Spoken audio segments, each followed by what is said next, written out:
On a tous ce que j'appelle une œuvre doudou. Un film, un livre, une série dans lesquels on va se réfugier quand ça va un peu moins bien. Ou une œuvre culte comme ça qui nous suit tout le long de notre vie. Et c'est ce que je vous propose un peu de découvrir dans cette espèce de petit nouveau format. Et aujourd'hui, je vous propose de vous parler d'un animé qui a changé ma vie.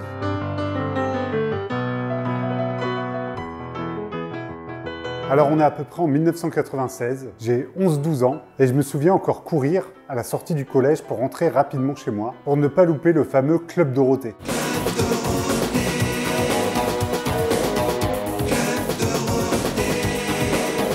Et au Club Dorothée, je regardais pas forcément tout, mais un animé japonais a attiré mon attention bien plus que les autres. Il s'agit de Dragon Ball Z.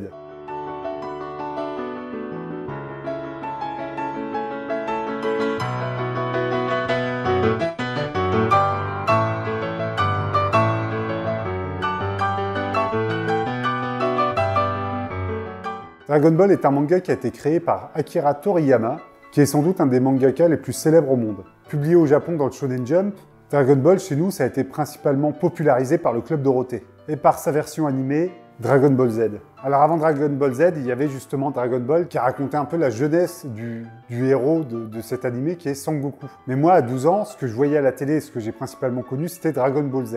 En quoi cet animé a en quelque sorte changé ma vie? Disons qu'au collège, Dragon Ball Z, c'était un super sujet de discussion. Si vous vouliez vous faire des amis, vous leur parliez de Dragon Ball Z à l'époque et c'était tout bon, vous avez des potes. Et c'est ce sujet de conversation qui a fait que j'ai rencontré beaucoup d'amis à l'époque. On se partageait nos vignettes Panini, nos cartes, on se racontait l'épisode de la veille. Et quand j'avais l'école le mercredi matin, je me souviens programmer mon magnétoscope pour être sûr de ne pas louper l'épisode de Dragon Ball qui passait le matin au Club Dorothée. Et depuis le collège, Dragon Ball Z ne m'a jamais quitté. Pour beaucoup, Dragon Ball Z, c'est avant tout de la bagarre, de la violence, des monstres, des transformations. Alors ouais, il y a un peu de tout ça dans Dragon Ball Z, mais moi, quand je pense à Dragon Ball Z, je pense avant tout à deux choses. Le personnage principal, Son Goku, et sa manière, en grandissant, de toujours rester un éternel adolescent. Et la deuxième chose, ça va être toutes ces relations familiales et amicales qui se créent entre tous les personnages de l'animé.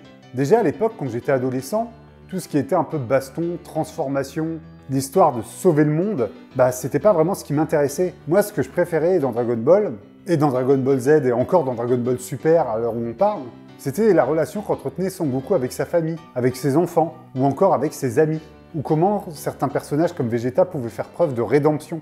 Si vous connaissez pas Dragon Ball, déjà, sortez un peu de votre grotte, et pour vous pitcher un peu rapidement le manga, vous connaissez Superman? Eh bien Dragon Ball, c'est un peu la version japonaise de Superman. Un enfant, Son Goku, a été envoyé sur Terre pour échapper à sa planète qui allait exploser et envahie par une armée. Ça vous rappelle rien comme pitch? Et arrivé sur Terre, Son Goku va devenir le sauveur de notre monde. Et donc dans Dragon Ball, ce dont moi je me souviens le plus, c'est ces épisodes où ils étaient à table en train de manger des ramen. Ou bien encore cet épisode où, dans Dragon Ball Super plus récemment, où Son Goku va travailler au champ avec son fils Sangoten. Ou ces épisodes où Sangohan découvre le lycée et l'université. Cette saga, parce que ouais, on peut parler de saga quand on a 3 séries qui se suivent avec des noms différents, mais qui traitent des mêmes personnages, cette saga n'a jamais oublié l'aspect familial. D'accord, il y a un côté grand spectacle, mais toujours au service d'une histoire familiale et une histoire humaine. Ado, on a peut-être tous chialé quand Vegeta s'est sacrifié pour sauver la Terre, lui qui était sans doute le plus gros enfoiré quand il est arrivé sur Terre.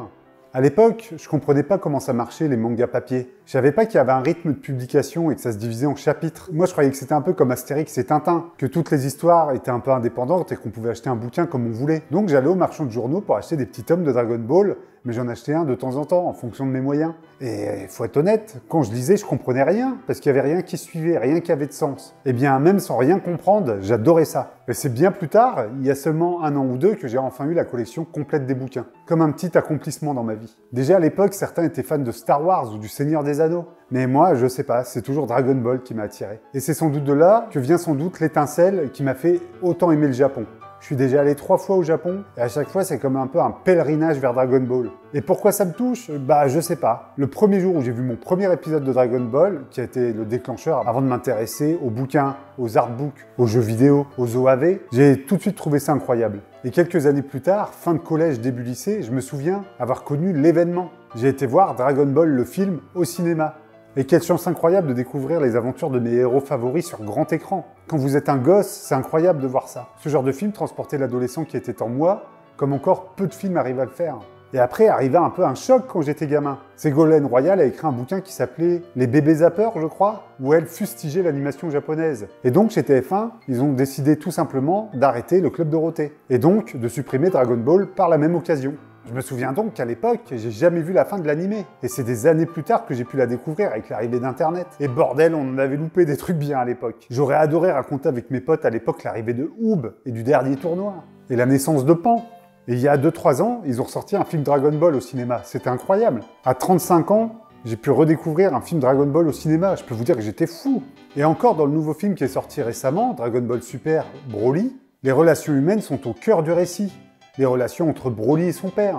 La relation finale qu'entretient Broly et Son Goku. Goku qui, même s'il se bat contre Broly pour sauver l'univers, le comprend parfaitement et va même jusqu'à s'inquiéter de sa santé et de son bien-être à la fin du film. Son Goku n'est peut-être pas né sur Terre, mais c'est peut-être le plus humain d'entre nous.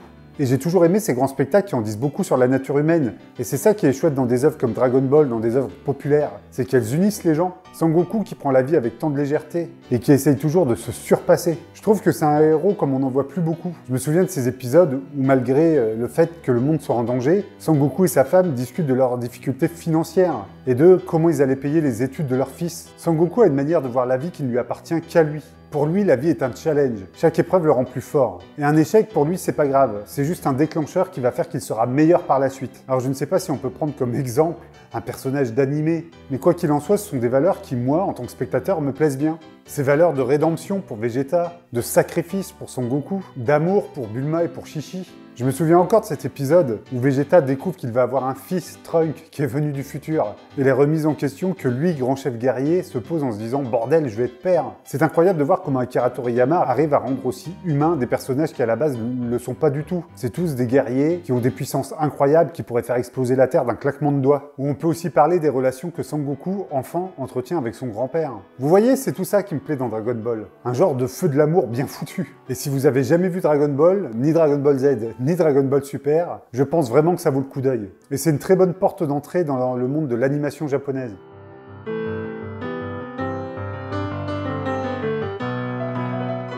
Voilà, une espèce de nouveau format que je voulais vous présenter. J'ai encore pas mal d'œuvres comme ça qui me tiennent à cœur et dont je pourrais trouver cool de vous parler. Et vous, quelles sont vos œuvres comme ça un peu doudou? N'hésitez pas à me le faire savoir dans l'espace des commentaires. J'espère que cette petite vidéo vous a plu. Si c'est le cas, n'hésitez pas à vous abonner, à mettre la cloche et à mettre un petit pouce bleu. C'est super important pour la chaîne, alors je compte sur vous. Et moi je vous dis à la semaine prochaine pour une prochaine vidéo. Et d'ici là, allez bien vous faire enfiler. Allez, ciao!